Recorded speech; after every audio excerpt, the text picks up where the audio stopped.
Here they are, the Quiz Kids, presented by the makers of Alka-Seltzer. We're on the air with the School Kids Questionnaire.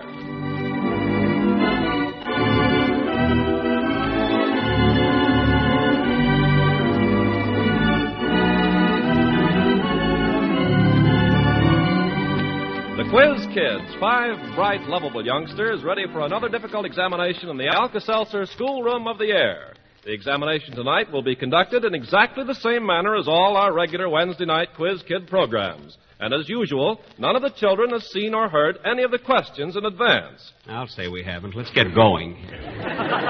All questions were sent in by you listeners and were selected by Sidney L. James of the editorial staffs of Time and Life magazine. I don't care who sent them in. Let's get going. That's all right. A new Zenith portable radio will be awarded the sender of each question used on this program tonight. And now our chief quizzer himself, Joe Kelly.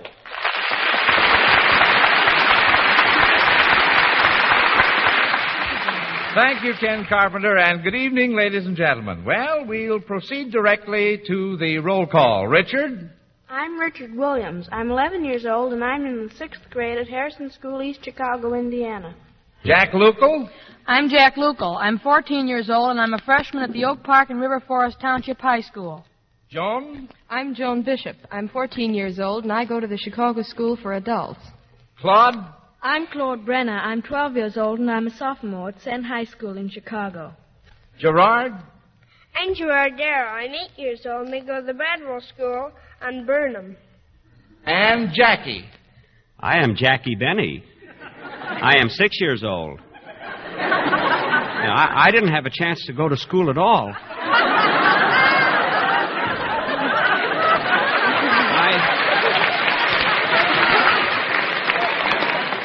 I was just a poor boy, and I used to stand on the corner selling papers, barefooted in the winter. And I used to say, extra, extra, paper here. Get your paper. Quiet, please. Fine chance I'm going to have here, I can see that. You know. Now, Jackie, I know please. just as much as the kids, you know. You just ask the questions, that's all. Jackie, please. And incidentally, where are your curls? What? Where are your curls? On my lap. They got hot.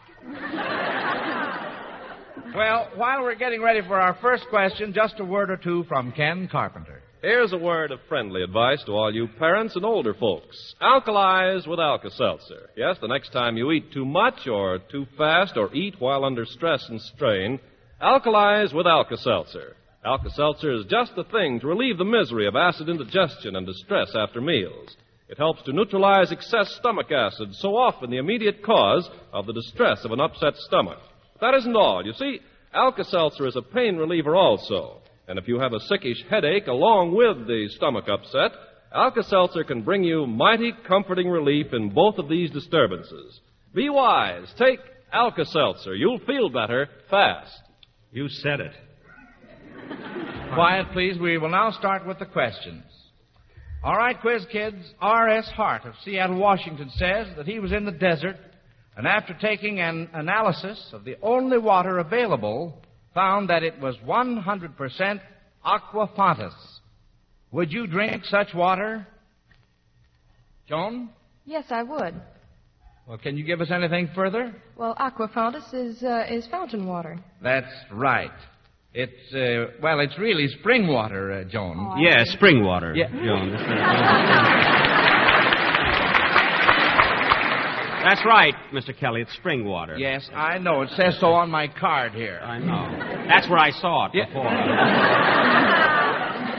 All right, the next question. Pete McDonald of Vernonia, Oregon, a schoolboy who says that he never enjoyed anything in school but recess until he began listening to the Quiz Kids, sends in this one.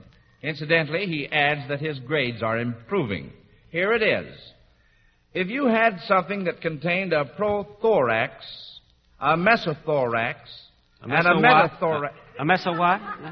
What did you say? A meso what? A mesothorax. Oh, a mesothorax. That's right. And a metathorax, what would you have? Gerard? Gerard, you answer. You had your hand up first. Now, Mr. Benny, don't butt in, please. Well, I just thought the name... I can see I'm certainly going to have a fine chance here today. The All right, Gerard. mesothorax and the metathorax and the prothorax are all part of the thorax, which is part of of an insect. On the thorax is the part between the abdomen and the head, and an insect. Well, good for you, Gerard. That was marvelous. That's very good. I used to know that when I went to school, but, you know, when you get older, you forget those things. That's it. Can't remember everything. Now, our next I question. used to know algebra, too, when I went to school. Quiet, please. Oh. Mrs. Burdette E. Truesdon of New York City says you can prove you have a good background by naming at least 3 persons whose names will live forever because their names have been used to identify their chief contribution to humanity. For example, the name of Roentgen is perpetuated in the word Roentgenology. Claude? Nobel. He was a Swiss scientist who discovered dynamite, and he gives out prizes to people who do something great for the world. That's fine, Claude. Let's see what Joan has to offer. Well, there's Calvinism. That's a doctrine as to the downfall of man. And Darwinism, the theory of anthropology. Very good, Joan. Jack Lucal? Well, there's Alessandro Volta. His name is perpetuated in the volt, by which we measure electricity. And James Watt, they use his name, too, for the watt. That's what Nice going, Jack Lucal. Let's see, Richard? Well, Martin Luther in the word Lutheran, which is a church, and Dr. Rontgen, who discovered the Rontgen rays. That's very, very good, Richard. Jackie has his hand up. What? Well, there's a fellow named Max. He had something to do with the Maxwell. The Maxwell.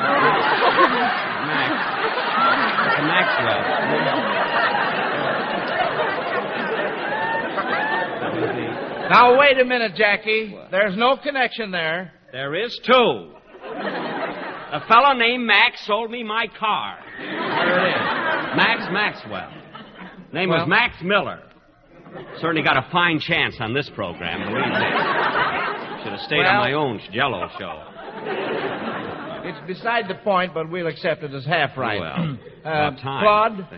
Also, there's Jean-Francois Ampere. He had something to do with electricity, and his name lives in the ampere. Oh, the ampere. That's the right, ampere. Claude. Jack Lucal. Well, there's Cadillac and LaSalle were French explorers, and their names are names of automobiles.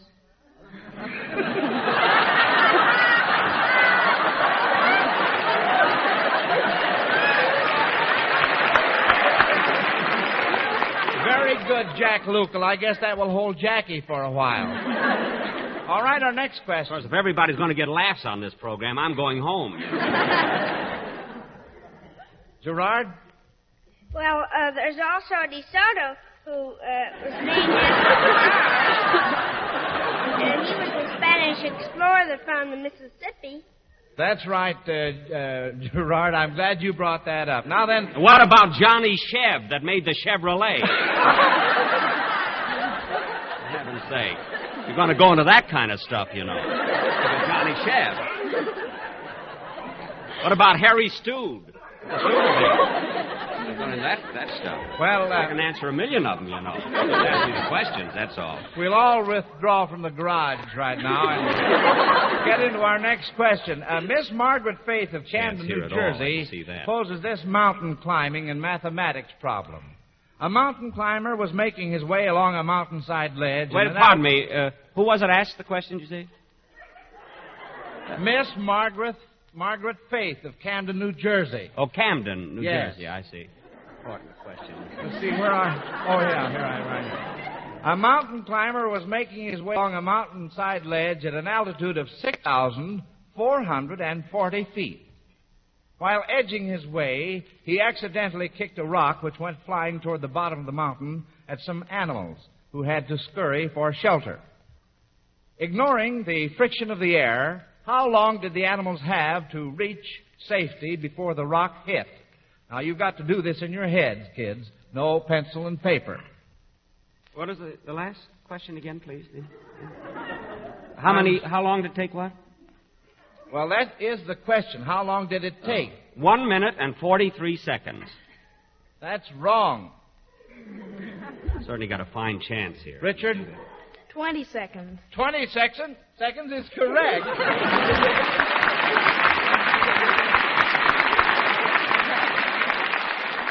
Well,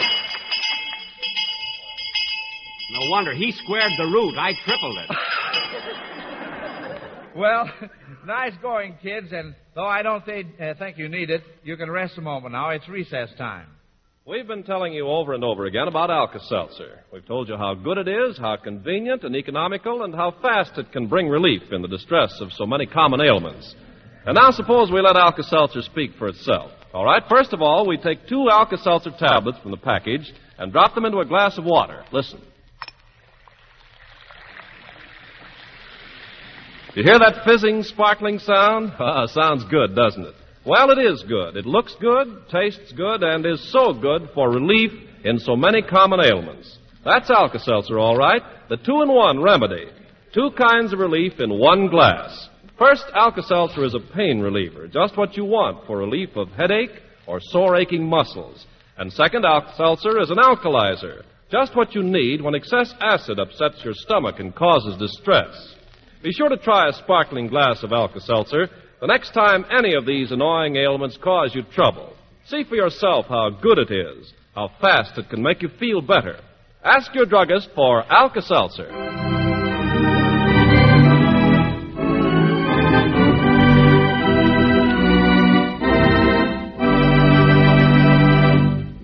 Ladies and gentlemen, you are listening to the Quiz Kids, presented every Wednesday night at this time by the makers of Alka-Seltzer. Now, just a word about the questions. You can win a new Zenith portable radio with patented built-in wave magnet if you send us a question which our question editor finds suitable for use on the air. Yes, Alka-Seltzer awards a famous Zenith portable radio for each question used on this program. Just mail your questions by postcard or letter to Quiz Kids, National Broadcasting Company, Chicago. That's Quiz Kids, National Broadcasting Company, Chicago. We reserve the right to reword questions, and if like questions are submitted, the first received will be used. All questions become the property of Quiz Kids. So send in your question and win a radio. You better see that I get that $100 bond, too. That's all I worried about. All right, Joe, you ready with the scores, the halfway point? Yes, Ken, but in deference to our guest contestant, I hesitate to read them. I think I'll just let them go until after the second question session. Maybe a miracle will happen. By the way, Richard, that last question we had before the bell, can you tell us how you worked that out? Well, Mr. Kelly, anybody falling through space, disregarding the friction of the air, accelerates at the rate of 32 2/10 feet per second. And the rule is the distance equals the time in seconds squared times half of the acceleration per second. And in this case, it was 6,440 feet equals 16 1/10 times the time squared. So I divided 6,440 by 16 1/10 and got 400, which is the square of the time in seconds. And I extracted the square root, and that gave me 20. And so the answer is 20 seconds. Good for you, Richard, my boy.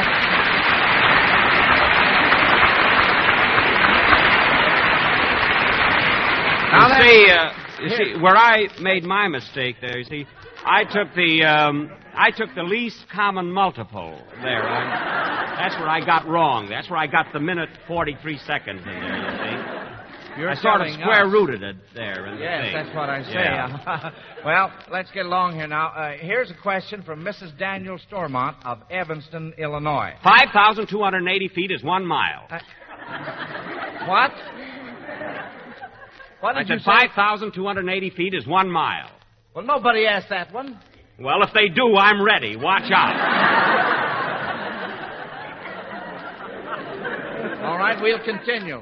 All right. If you told the election board you were a mugwump, would you be listed as a Republican, Democrat, Socialist, or Independent? Now, there is a tough one. If you told the election board you were a mugwump, would you be listed as a Republican, Democrat, Socialist, or Independent? I wouldn't tell anybody I was a mugwump. So ridiculous. Huh, Claude? Well, Claude? I'll take a guess. I say an independent. That's right, but how did you guess it? I just guessed. Oh, you just guessed. That's right. You see, the political name of mugwump, well, let's see what Joan has to say. Well, I rather thought it was independent, too, because there's a column in one of our Chicago papers called Mugwump. That's true. Politics. But you see, the political name of mugwump started in 1884 when it was applied to supporters of James G. Blaine, who switched to Cleveland because of his civil service views. Blaine was Republican candidate for president. Jackie? I know what a mugwump is. Oh. You do? You see, a All right. mugwump is a bird that sits on the fence with its mug on one end and its wump on the other.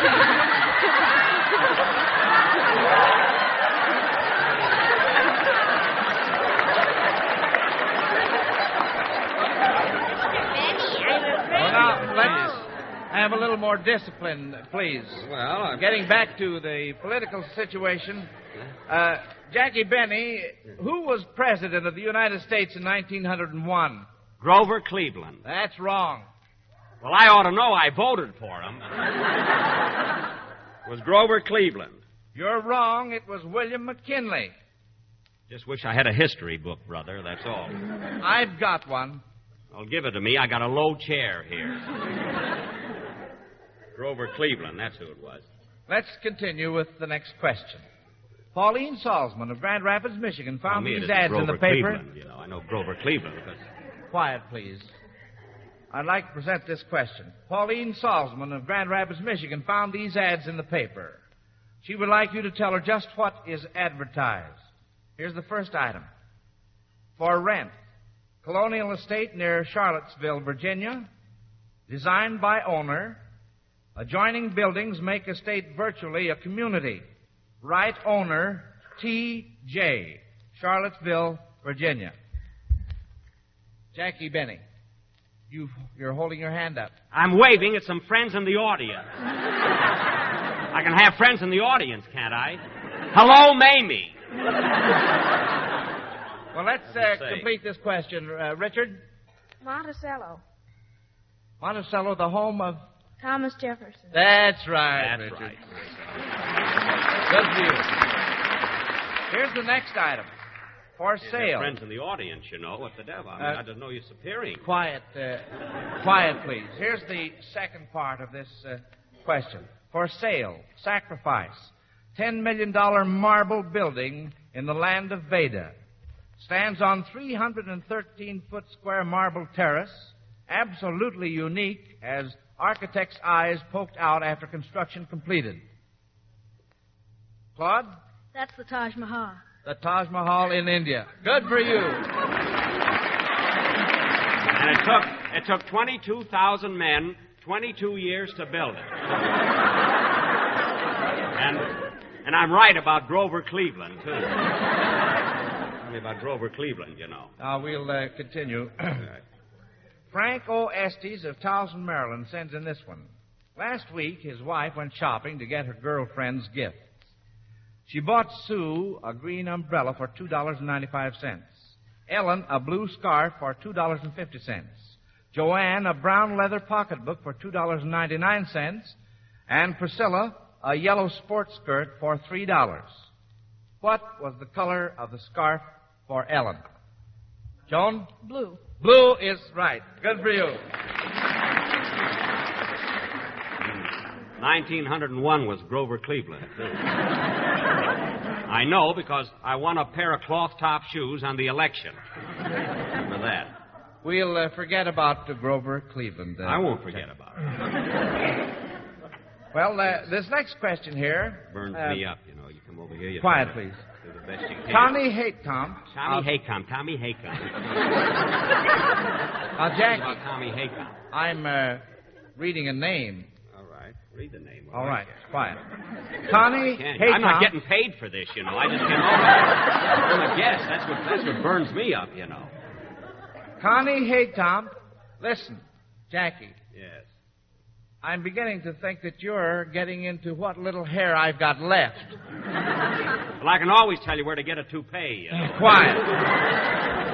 Connie Haytop of Minneapolis, Minnesota wants you to sing or hum these notes as I give them to you, and stop me as soon as you recognize the scales you are singing.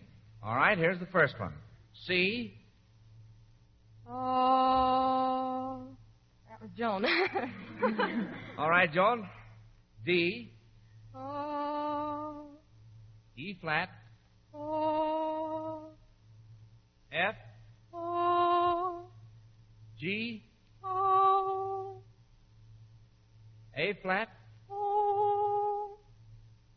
B. Oh. C. Oh.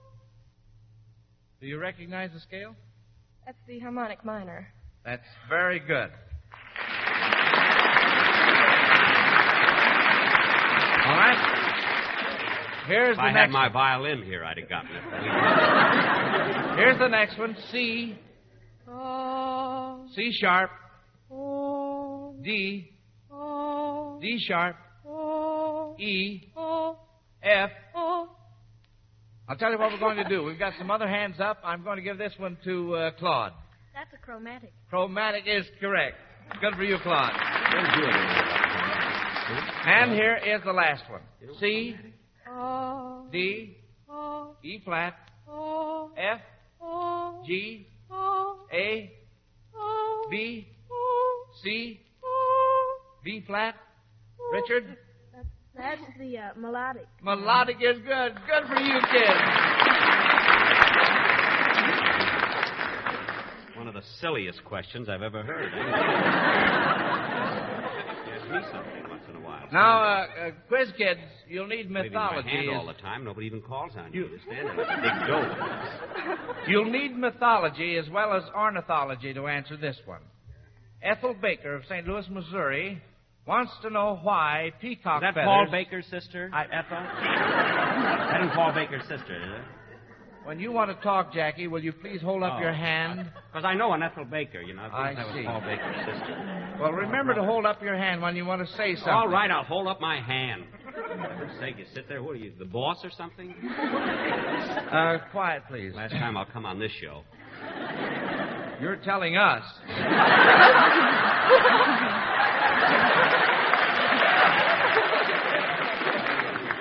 Now let's see, where am I? Oh, yes, here I am right here. I care, but it's just...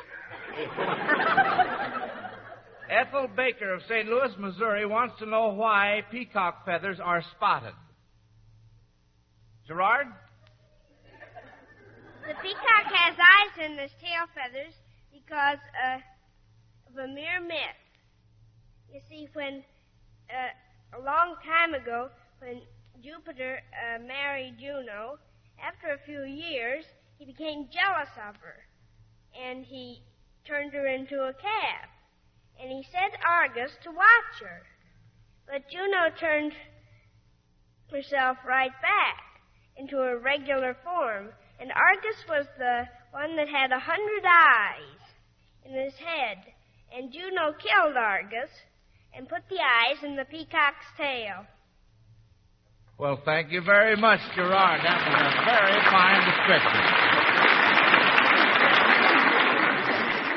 Jackie, I see you've got your hand up. I'm wiping my forehead. It's hot here. Even raise his hand. Fine, we'll continue. Ridiculous questions I ever heard. James Wilson, Jr. of Toledo, Ohio, wants you to compose a second line to his one-line verse. Here it is. Fred Allen has a funny show. I'm going home. Now, you keep your seat. All right, Fred Allen has a funny show. Let's hear a second line to that. Joan? Fred Allen has a funny show, but there's not a thing he doesn't know. Very good, Joan. All right, let's have another one. Funny about that show, boy. Gerard? When Mr. Benny hears that, he'll surely blow.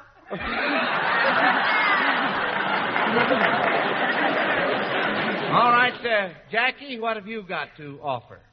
Fred Allen has a funny show. How he does it, I don't know. His jokes are old, his gags ain't funny. He ought to be paid in Confederate money. The end. Now then, here is really one for you, Jackie Benny. Listen to this. My father's listening in. Yeah. All right, tell me, how many strings on a violin? 5. 4. Yeah. 4. Very good. How do you spell rosin? R-O-S-O-N. Rosin. That's wrong. It's R-O-S-I-N. Can't understand it. I've been using it for years. Well,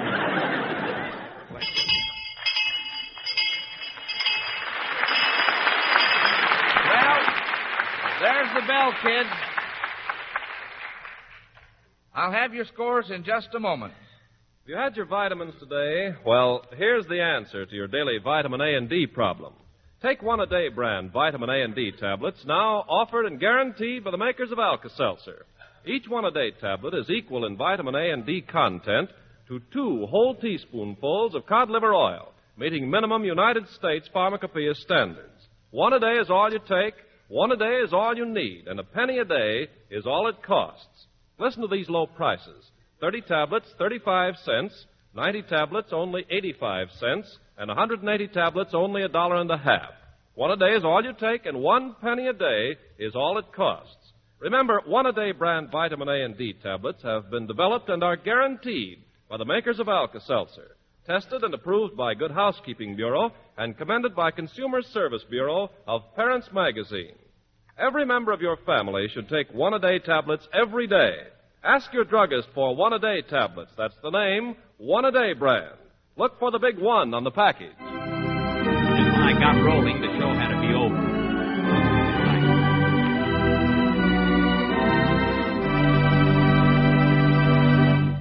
Well, kids, as a group, you missed only one question tonight, and the individual winners are Richard first, Joan second, and Claude third. Of course, I knew I wouldn't be in it. I congratulate you. I congratulate you, as I said before. I congratulate all you quiz kids and take pleasure in presenting to each of you, in behalf of the makers of Alka-Seltzer, a $100 denomination United States savings bond. And Jackie Benny, I don't have one for you. You see, these bonds are to help the children pay for their future education, and we didn't think you'd spend your money in going to college. But here's a Zenith portable radio. Maybe you can learn something listening to the Quiz Kids every Wednesday night. Well, at least I can hawk the radio. I can get something.